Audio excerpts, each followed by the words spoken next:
If you've drawn the Nine of Swords in the upright position, you've drawn the card of anxiety. This card represents the concept that the body reacts directly to what happens in the mind. This is the card of nightmares. This is a card of what happens in the imagination can be reacted to with the body.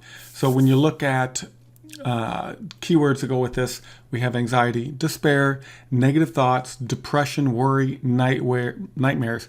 Waking up with your heart racing.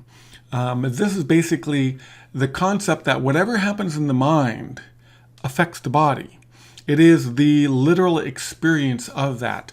So if you can imagine just for a second, any dream that you had where you woke up in a cold sweat, or you woke up with your heart racing, or you woke up feeling like you were running, the body was reacting to that, or somebody else waking you up because you were doing something in your sleep, which was you participating with the thoughts in the mind. So basically here, this particular card quite often in the upright position is about anxiety. It's about getting caught up in those thoughts. It's about those thoughts in the head are being out of control to the extent that the body's reacting to it in a way that is out of control. It is feeling a sense of despair in that these thoughts are happening and you seemingly have no control over them. And this is not necessarily another person's thoughts. This is your own thoughts, your own space, your own reality, your own logic, your own reason, your own,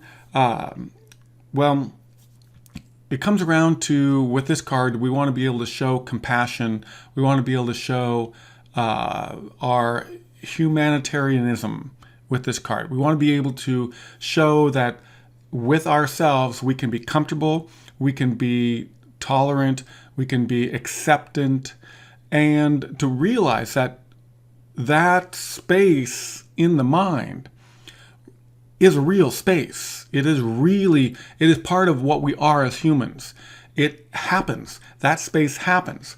But to be able to bring it together with the body means that those thoughts that we have to be able to keep them soft enough that the body doesn't react in negative ways to that fear that we have in our minds. I would love your support. I'm in the process of working to get my deck on Amazon or up in the marketplace. I need to raise enough money to print out 1,000 copies of this deck. And so I'm raising money. So I'm looking for donations for $20 to $25 for getting on the list of people to receive that first printing of the deck. On my website, I have a donate button and I have a Litecoin address. What I'm going to do is any donations that come in, I'm going to move those into Litecoin so I can save there so that when I raise enough, I'm going to be able to take them to print. I totally appreciate your support. I hope to be able to send you a deck before too long.